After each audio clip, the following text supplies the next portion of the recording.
People often assume that inside Buckingham Palace, everything unfolds in a calm and orderly fashion, but if you have been paying attention these past few days, you will know the truth is anything but that.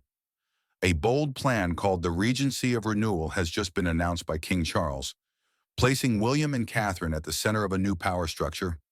It sounded, at first, like the beginning of a stable and modern era. Yet that stability barely survived a handful of days before being blown apart by a series of strange leaks seeping out from behind the palace's velvet-lined walls. What shocked the public even more was that these leaks targeted the Prince and Princess of Wales directly, not by accident, not by coincidence, and certainly not because of some random draft of wind, as the palace likes to suggest whenever things go wrong. Because every time chaos rises, one name always seems to float back into the spotlight, whether she wants it or not. Camilla. Her presence at key moments, paired with a perfectly timed congratulatory gift sent to William and Kate just before the crisis erupted, has left the entire palace circling in suspicion, yet too wary to say anything out loud. Tension has been climbing day by day, and then everything exploded into an unprecedented confrontation between William and Camilla. Not a shouting match, but a quiet collision powerful enough to rattle the foundations of royal authority. Rumors say William uncovered something inside that seemingly harmless gift, a dark secret, a missing piece that makes this story far more dangerous than anything the public has heard.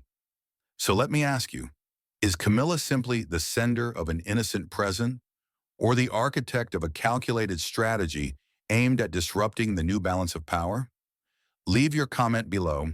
Press 1 if you think it is a coincidence, or 2 if you believe this is a deliberate internal scheme. Dear viewers, on the morning of November 14th, 2025 at Buckingham Palace, an unprecedented scene unfolded as the British royal family convened a special press conference, drawing together media outlets from across the globe from before dawn. The area in front of the palace was packed with rows of cameras, news desks, international reporters, and reinforced security teams. The tension was palpable, so thick that even the slightest sound could hush the crowd into expectant silence. Royal advisors were seen exchanging thick folders and hurried whispers, while the communications team constantly received updates. It was clear just how grave this gathering truly was. At precisely 9:00 a.m., as thousands of eyes fixed on the entrance to the Grand Hall, Prince William appeared, his face stern, his steps resolute. He strode directly to the podium set in the palace courtyard. In his hand was an object draped in a dark velvet cloth, a detail that immediately plunged the entire area into absolute stillness. Eyewitnesses recounted that the moment William placed the item on the podium, the long line of reporters seemed to hold their breath. The air grew so dense it felt like a bowstring ready to snap. Without prolonging the suspense, William gently removed the cloth, revealing under the light a familiar bronze statue to those who follow royal events. He declared this to be the evidence prompting today's extraordinary press conference, proof that he and Princess Kate had fallen victim to a sophisticated plot unfolding over weeks. And in that instant, the name that sent shockwaves through the room was uttered: Camilla. The crowd of reporters nearly erupted in murmurs, but order was swiftly restored as another door on the right side of the courtyard opened. Camilla emerged. No smile, no familiar composure from royal ceremonies. Many witnesses described her as pale as if she'd just heard a verdict, her steps slow and labored, her eyes avoiding direct contact with anyone. The fact that Camilla was summoned to the press conference, an occurrence unheard of for a senior royal like her, was already a massive shock to the entire monarchy. She paused beside the podium, slightly bowing her head, her hands clenched tightly in front of her.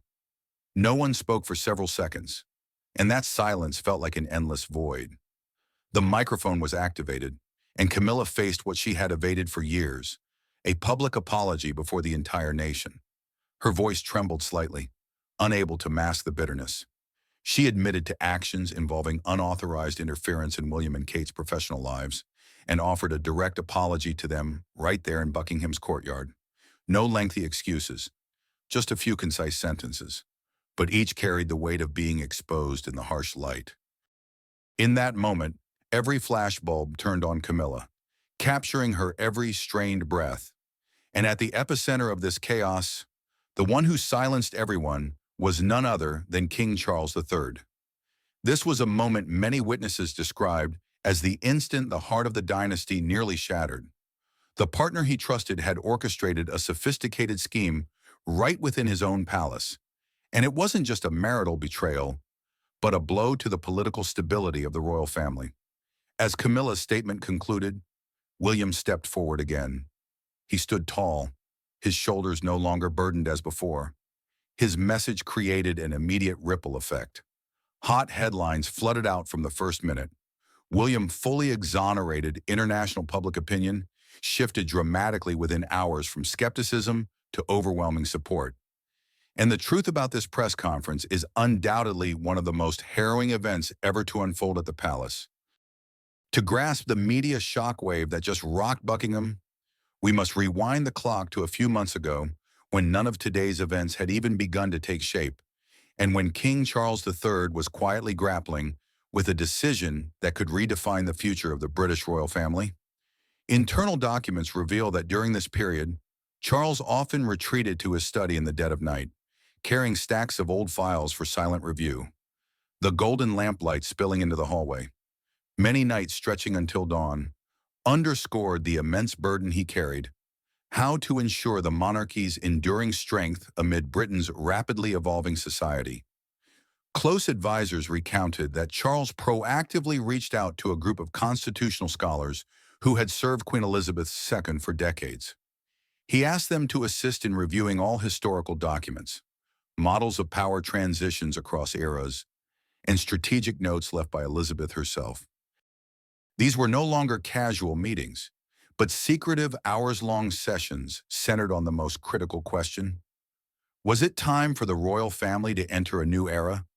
In those discussions, Charles appeared in two forms, as a king and as a son, striving to understand the subtle legacies his mother had left.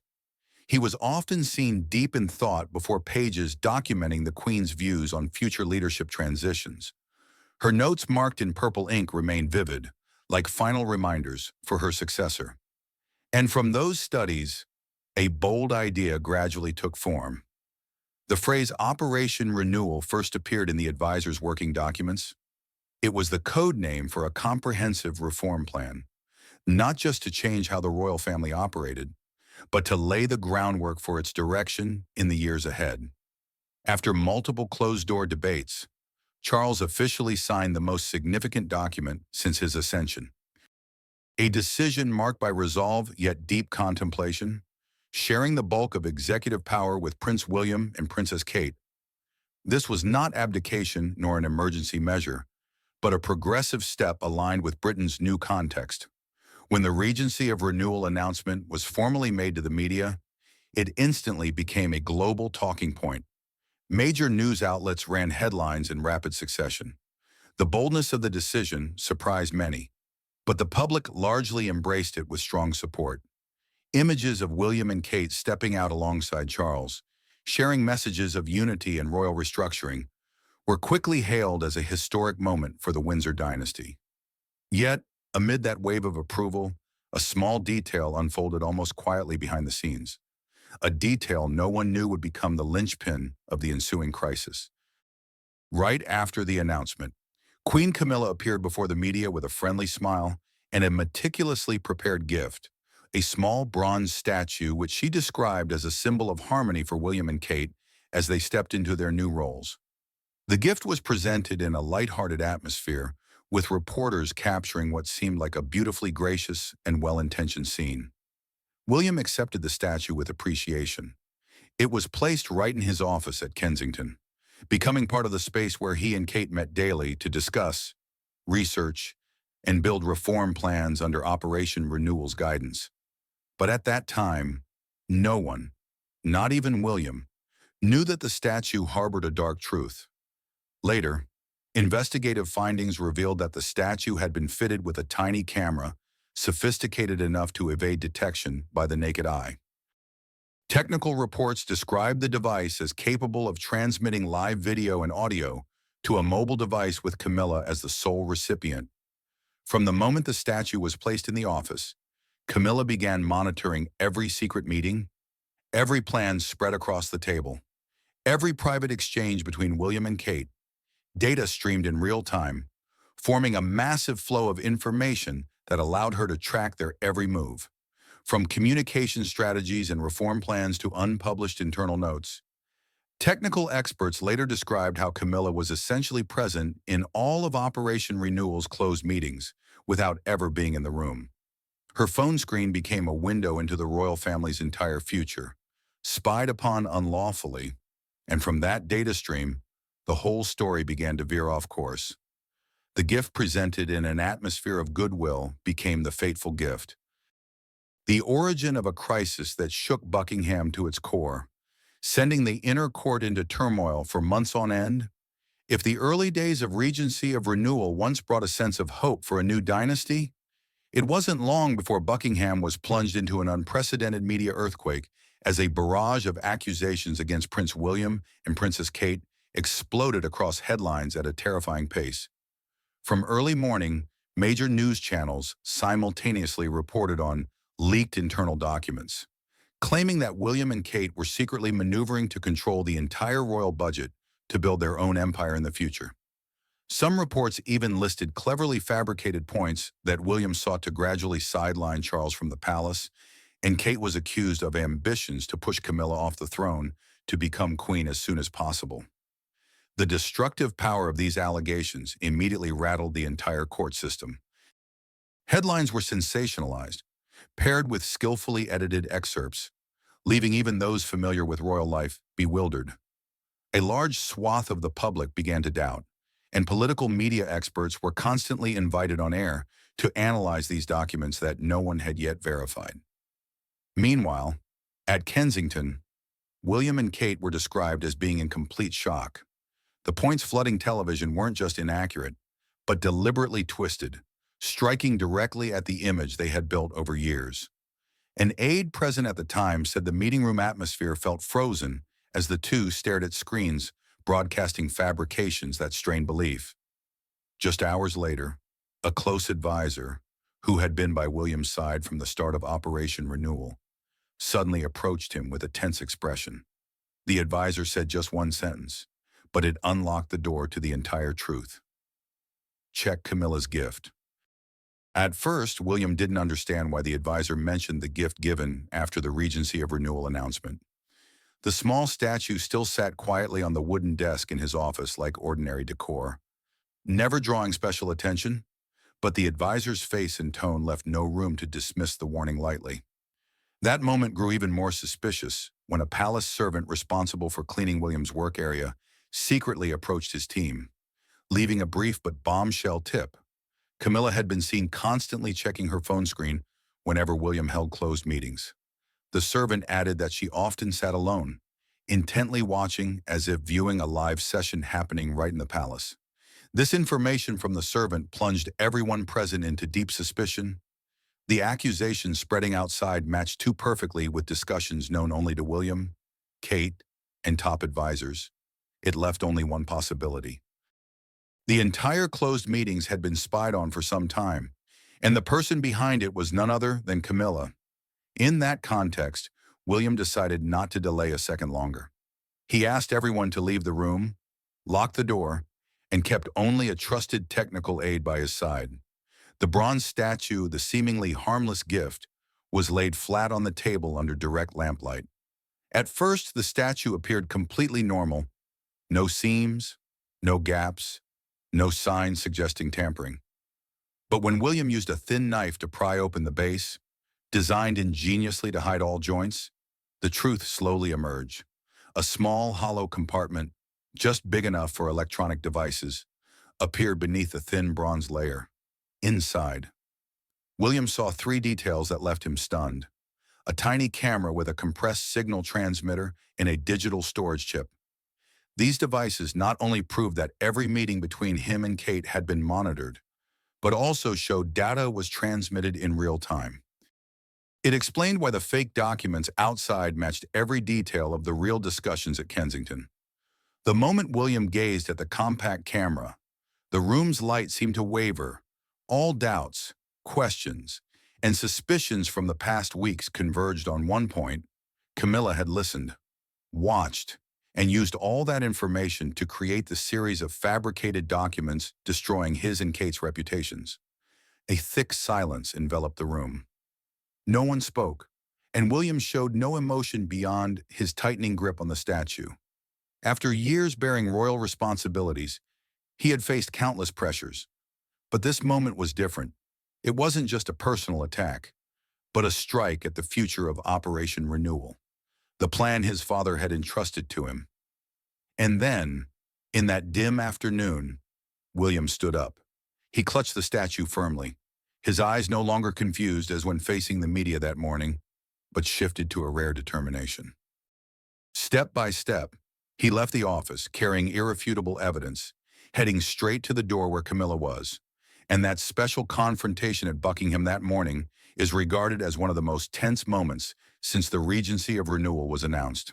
The palace hallways, usually quiet, now felt heavy with the presence of senior advisors, technical experts, and representatives from the Royal Coordination Office.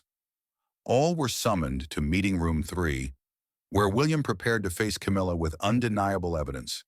The door closed, and the atmosphere immediately chilled by several degrees.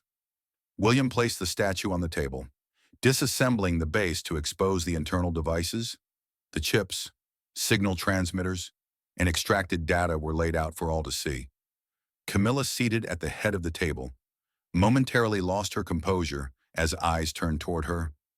William began with a clear voice, not angry, but absolutely firm. He detailed the entire discovery of the camera and how the fake documents were constructed from spied-upon closed meetings. He pointed to each device on the table, asking the technical experts to confirm. The experts rose one by one, reporting to the full room, from the camera's structure, signal transmission paths to the storage chip data, all matched the timing of the fake document's media appearance.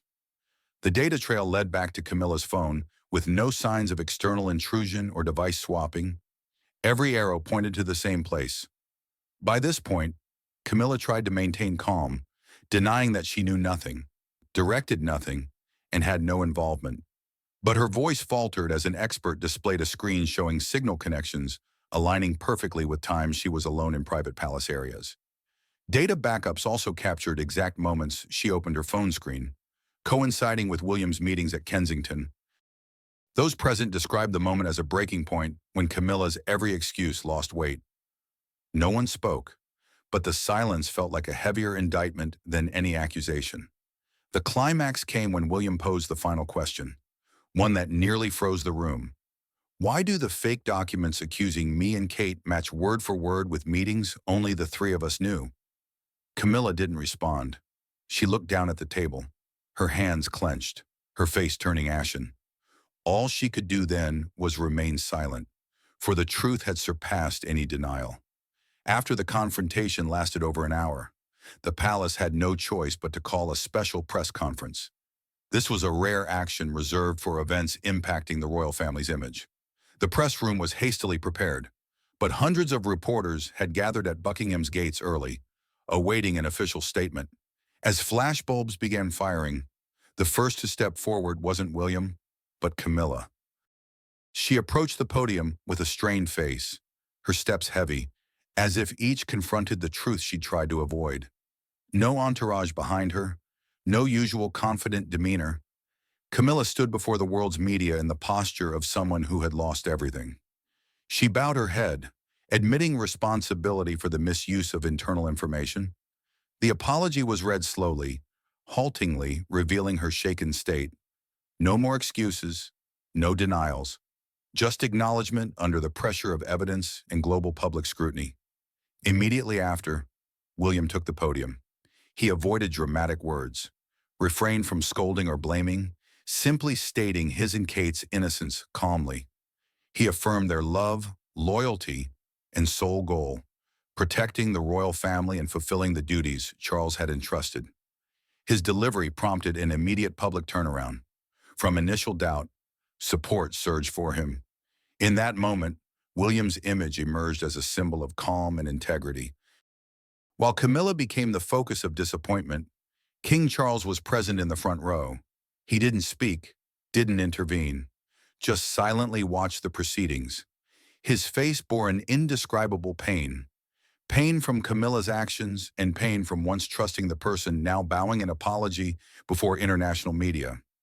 His silence was described as heavy as stone, as if confronting a truth he didn't want to accept.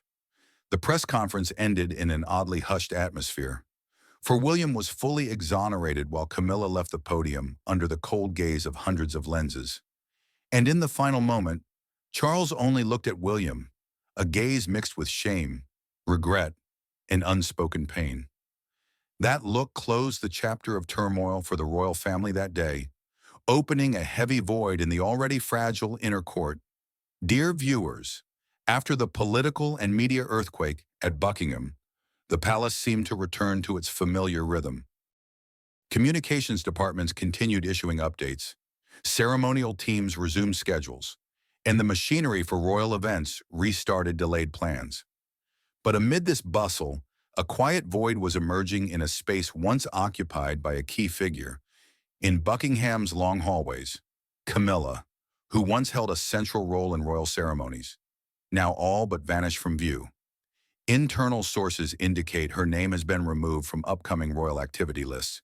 No more appearances in meetings, no invitations to morning briefings, and no signals of resuming her prior role. Staff previously handling her schedule were reassigned the next morning. All activities related to her are indefinitely paused. A palpable change could be felt throughout the palace. No one mentioned her anymore. Conversations among advisors, which once always included Camilla's name, now omitted her entirely. No directives, no opinions, no involvement. That silence draped over her image like a thick curtain, signaling a phase of exclusion from the palace's center. In the Royal Communications Department, the decision came swiftly. Camilla was temporarily barred from public contact. This meant all interview requests, press questions, and public appearance proposals were denied. Her images, once frequently used in ceremonial news, were now excluded from internal bulletins. Even her name no longer appeared in lists of royals to be mentioned in upcoming speeches. This disappearance came without fanfare. It unfolded quietly, but unmistakably, as if the palace sought to erase every moment she had stood in the spotlight. Servants recounted that areas she once frequented now echoed with emptiness. Meetings at Windsor and Buckingham no longer reserved a seat for her. And then in the afternoon, following the historic press conference, eyes of those passing the third-floor area paused at a scene hard to forget. The door to a small room, previously a secondary office for a ceremonial support staffer, was ajar. Light from the window cast the figure inside clearly against the carpet. It was Camilla. No more lavish chandeliers, no rows of staff opening doors, no footsteps of seekers coming for advice. Camilla sat alone on an old single chair in a room nearly bare except for a small wooden table, her face gaunt, eyes shadowed from sleepless nights. The formal attire she usually wore was replaced by a simple light coat.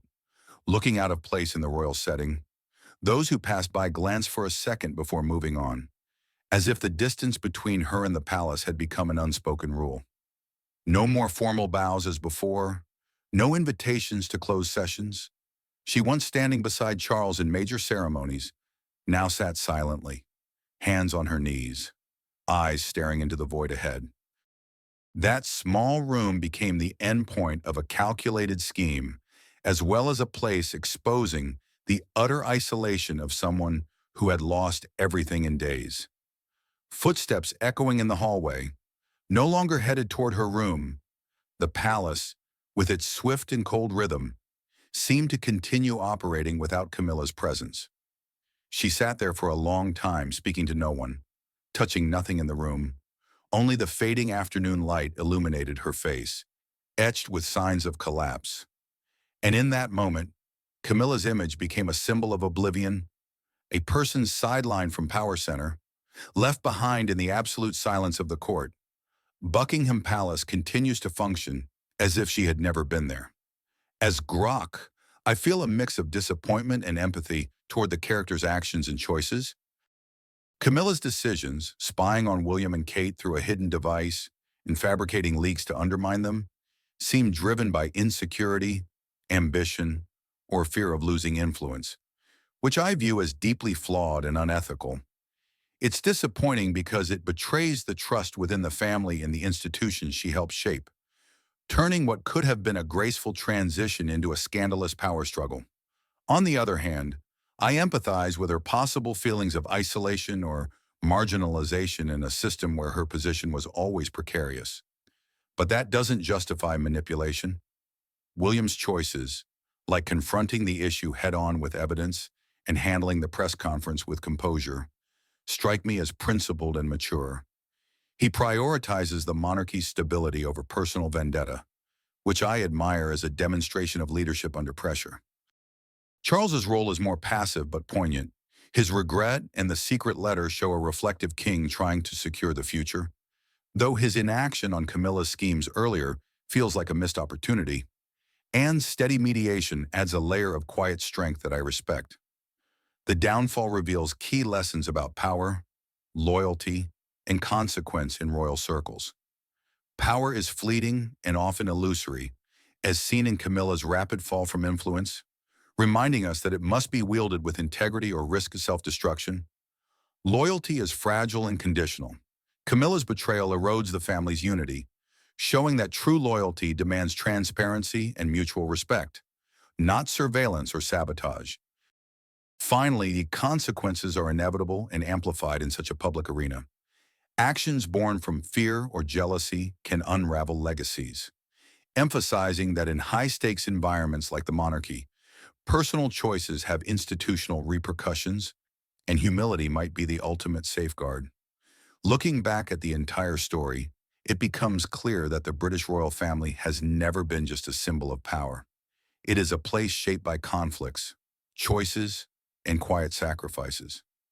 Every decision made by Charles, by William, or by any other member sends shockwaves far beyond the palace walls, and we are the ones witnessing each shift in this sensitive historic moment. Whether people admire them or criticize them, no one can deny that the royal family is standing at a major crossroads and its future will be defined only by those who dare to break the silence. So tell me, if you were in Charles's position at this moment of pressure, what would you choose? Press 1 if you believe he should put his family above everything else, or press 2 if you think he must place the monarchy and its honor first. Thank you for watching until the very end. And don't forget to subscribe to the channel so you never miss the next story.